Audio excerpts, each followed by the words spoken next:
这是日航7879反鱼骨的商务舱，这是座位的样式。那我今天要搭乘的是羽田回松山的航班 JL97，早上8点40分出发。今天是2025年3月12号。座椅上已经放好了拖鞋、毛毯、枕头，都备好了。今天算是运气还不错，因为松山羽田的话，有时候日航会达到788就真的是222大板凳牙科椅，对，789就好多了。那我们看一下这座椅的配置，我们先看一下硬体的部分。首先电视荧幕的话，大小还算可以，下面的话其实蛮不错的，因为它有多一个就是空间，这个是不会卡脚的，里面空间是很宽敞的，所以睡觉是不会卡脚。还有一个下面这个区域是放鞋子的区域，所以鞋子放分开的区域。对，然后座椅其他的收纳部分的话，就是在这个里面。其他部分的话，毕竟这个是比较旧式的商务舱了，所以这边的话就没有额外的收纳空间。插头的话也是旧式的，不像35K 是有 Type C， 这边就是一组普通的插头。我今天座位号码是5A。那餐板的话在这里。对，然后座椅控制的话，在这个位置。789的话，做成这个反鱼骨的话，这个空间会有一点小小局促啦，不过还可以。日航的商务舱的款式真的是非常多，什么 Sky Suite 的123啊，什么 Sky Nest 巴拉巴拉巴拉，那个日航的真的是非常会出各种商务舱的座椅。那其中当然也有很可怕的，就是像我们台湾人都知道啊，搭到华航330就知道啊，地狱啊，老爷机啊。那我想日航的话就是788啦，788那个222的牙科椅真的是母汤。对，789的话还 OK。当然，我们期待之后日航的国际线主干的那个机型就是359、35K 嘛，那这两个当然就没有问题了。全世界好像没有什么359是雷包的，359、35K 真的都超赞呢，这两个机型真的超棒。好啦，那我们在等飞机的时间，我们来先看一下 menu 好了。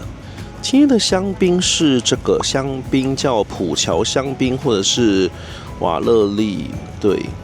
然后白酒是波尔多的，然后红酒也是，然后还有烧酎。日航的话都会有固定日式跟西式两种选择。今天日式的话是和风自物酥炸豆腐球，然后马铃薯鲜虾，然后蛋卷啊、春鱼啦、牛肉茶碗蒸。主餐的话现在是3月的话是这个香烤鸡腿肉，4月会是甜酱炖猪五花，5月是滑蛋猪排。西式的话，类鹅肝马卡龙、腌虾沙拉。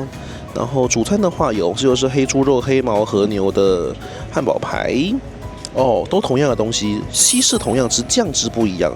3月是香辣椒起司酱，4月是多蜜酱，5月是法式焦糖醋酱，然后面包哈根达斯冰淇淋，那当然也有英文版跟日文版喽。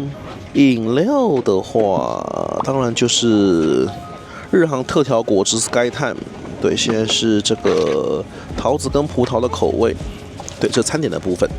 日航跟全日空都是787系列的始发用户，所以这飞机应该是蛮有年纪的。这边都看到一些就是斑驳的旧的痕迹了，其他部分倒保持的还好。屏幕的解析度的话，大概像这样。真的是人潮好多啊！应该说除了华航我遇过之外，松山羽田真的都商务舱满到炸开，座无虚席，非常可怕。7879的话，真是有点年纪了。座椅的右边这一块一样是可以被拉起来的，对，就是在你睡觉的时候会让你有个支撑。就上次我说过，这个是不错设计，就让你睡觉的时候感觉会隐私性更好一点。然后这边的话就没有其他的收纳空间了，就是座椅的部分。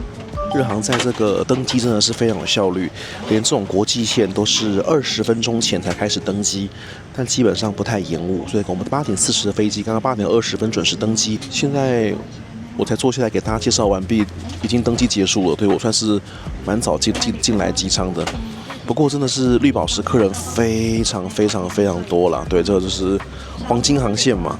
那我们再利用一点时间空档，再跟大家说说松山羽田日航小故事。对，大家看到我脱外套了，对不对？大家知道哈，你上日航的飞机，第一件事情一定要先脱外套，你一定会被烧死，被热死。日航的飞机真的是里面的温度都开得超级霹雳无敌高，如果你搭头等，还可以请他帮你调整一下；搭商务的话就没机会，因为人太多了。他们习惯这种很热的温度，所以一上来就先脱外套，否则等下飞机起飞之后你会热到就是会想发疯。对，这第一件事情。第二就是松山羽田这个航线我们要说一下，因为我们这个专题是专门松山羽田嘛。日航是日籍航空里面2间对比起来是非常重视台湾市场的。那我们讲过，它在全盛时期的时候，它一天的话是有2班成田、2班羽田、2班关西、1班名古屋。对，所以一天的话，台北是有飞7班，曾经是它海外的非常非常大的市场，就可能跟夏威夷差不多重要，跟上海差不多重要的市场。现在的话，成田是1班正班机，1班算是加班机，不过加班机一直加下去了，就跟正班机没两样，只是没有扶正啦。对，那2班羽田是一直都有的。那关西跟名古屋就变季节性，有时候关西，有时候名古屋。不过现在要多开1班那个冲绳了，对，我觉得这是好消息，显示日航还是很重视台湾的。不过高雄线可能暂时就先回不来了，对，因为听说高雄的整个 base 是裁撤掉了。松山羽田当然是重中之重，因为我们住在台北的人可能还不这么感觉，但是对于住在日本人来讲，羽田跟成田差异是非常非常非常大的。因为即便我们从台北，我们到桃园机场虽然麻烦一点，但是也是40-50分钟的事情嘛。那你搭机捷可能就36分钟嘛。可是你到成田就不是这么一回事了，因为你知道东京的话，整个区域里面其实真的比较有钱人的话是住在西边的。那你今天如果住在西边，甚至横滨啊、新宿，就是西边这高级区的话，到成田真的是霹雳无敌远，所以他们宁可加多钱都会选择羽田的。所以羽田出发的票价就硬是比成田要高上好了一个档次。那目前日航、全日空也把整个国际线的重点，就是很 premium 的航线都优先搬到羽田了，就像纽约啊、伦敦啊这种有头等舱 surf 的航线都搬到羽田了。那日航现在其实成田出发唯一的头等舱航线是那一条芝加哥，而且是今年才新开的，而且那一条会有头等舱是因为它是同一台飞机，是羽田飞去成田飞回来，成田飞去羽田飞回来，它是一个飞机 swap 的概念。那是因为那是羽田的飞机飞到成田去。现在目前来讲的话，就是成田机场其实没有日航的有头等舱的飞机 base 在那个地方是没有了，就那一台是 base 在羽田，它只是经过芝加哥飞过去而已。对，那所有的头等舱都是 surf 从羽田，那这个非常明显，全日空也差不多。羽田跟成田比起来还是非常 premium heavy。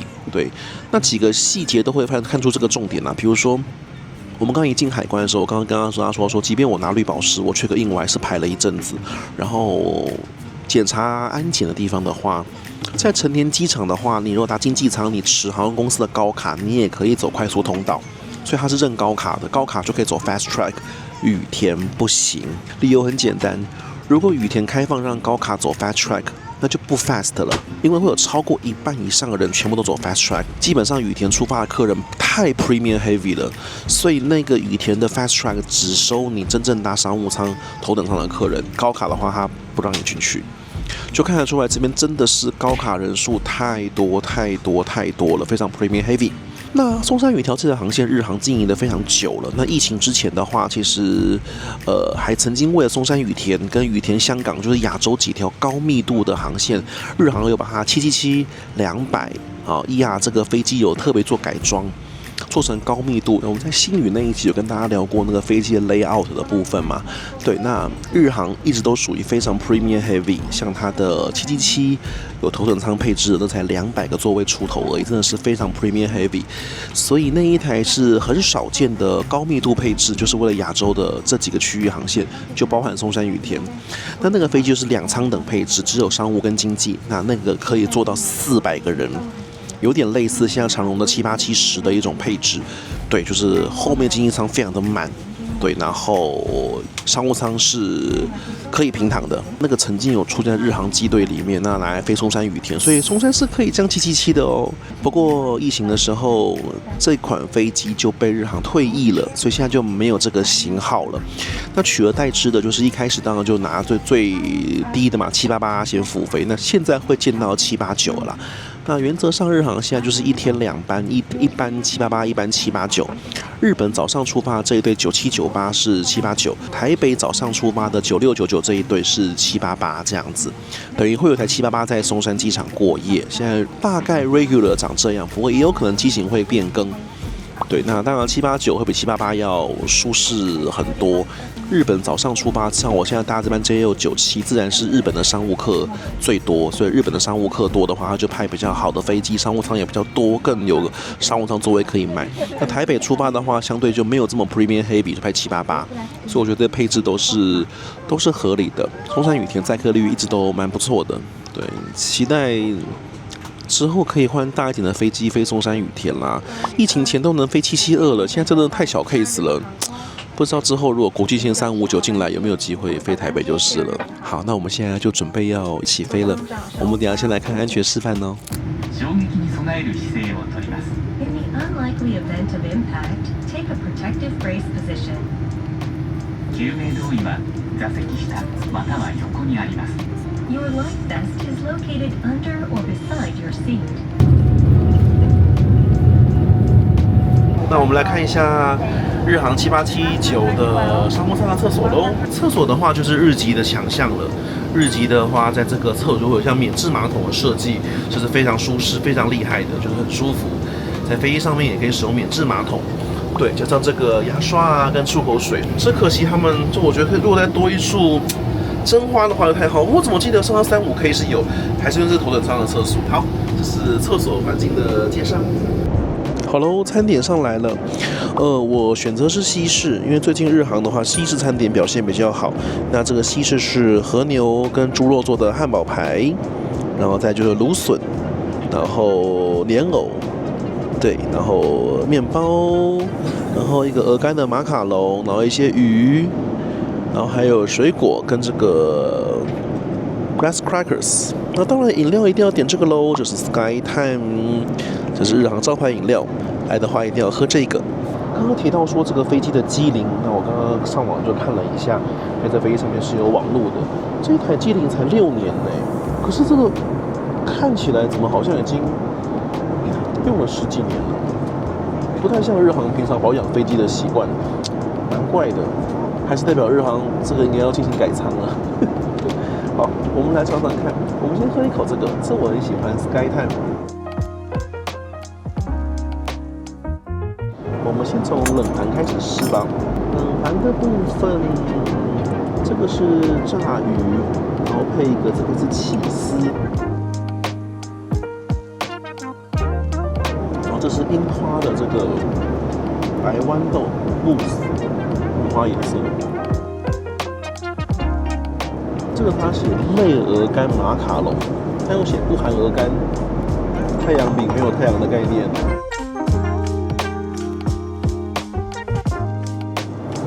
真的没有鹅肝，樱花白豌豆慕斯还蛮好吃的。主餐的部分，香辣椒起司酱，试一下主餐的汉堡排。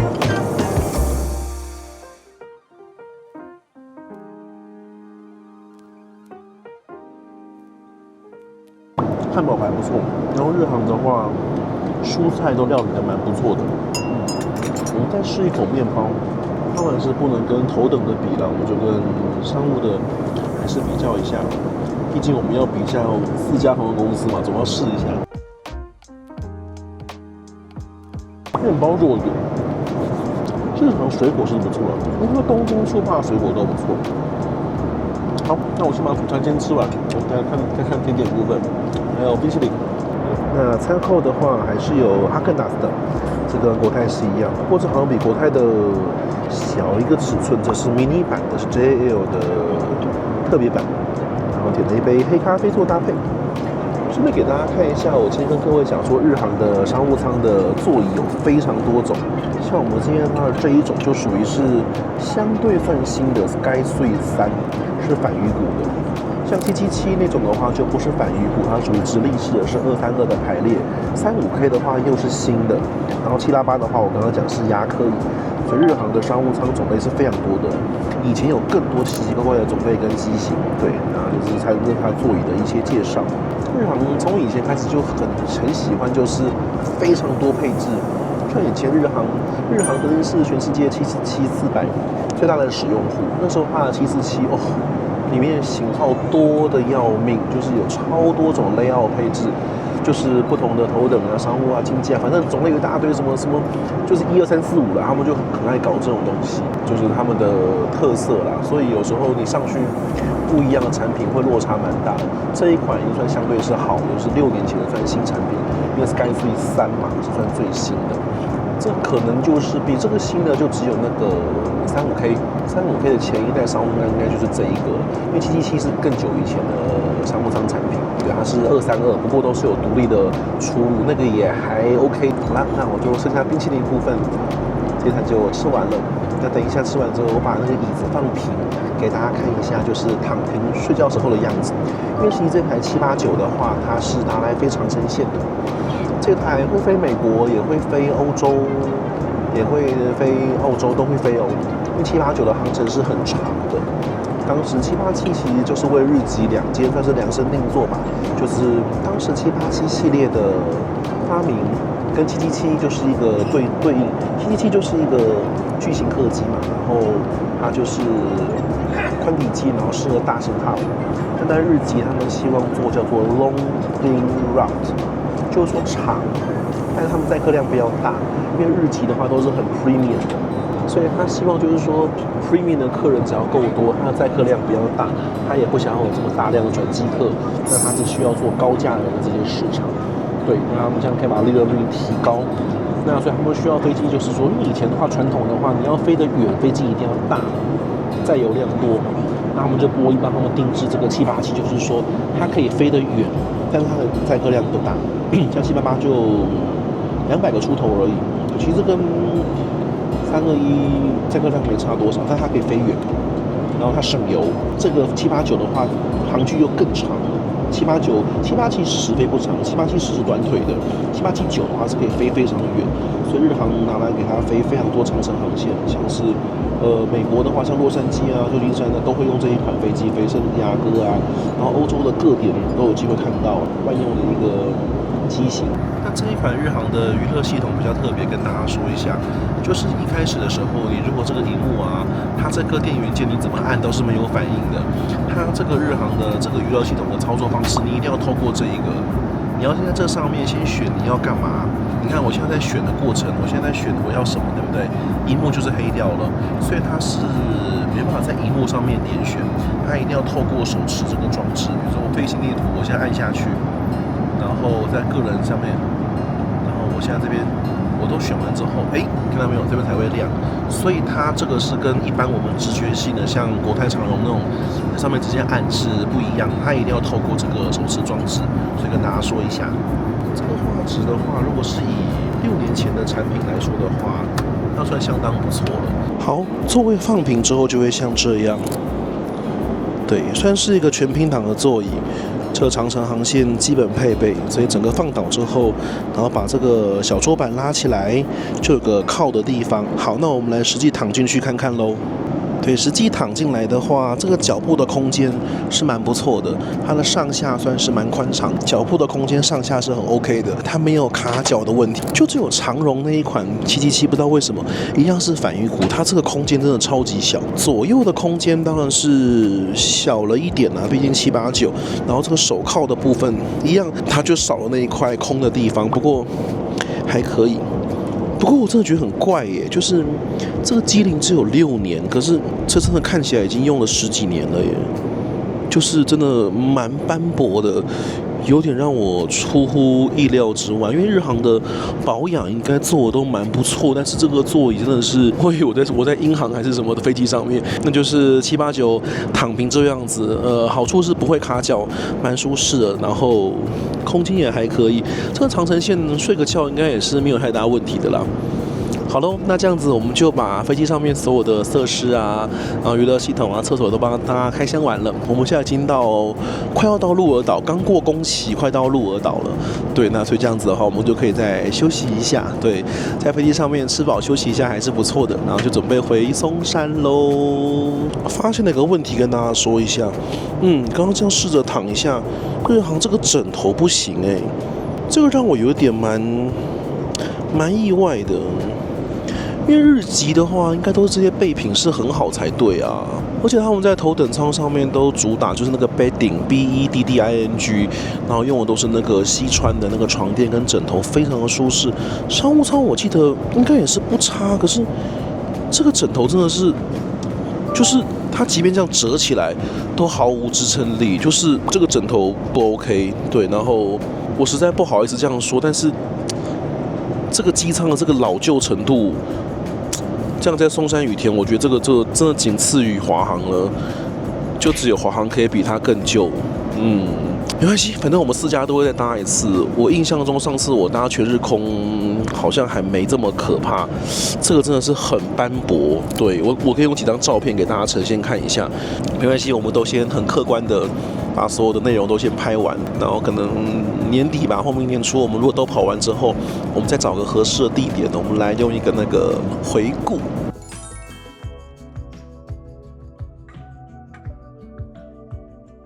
今天非常感谢您搭乘寰宇一家日本航空和中华航空共同运航的班机，希望今后还能为您提供更完善的服务。谢谢您，再见。这一区域是不是非常的舒服呢？好了，我们点的食物到了，是不是看起来很厉害呢？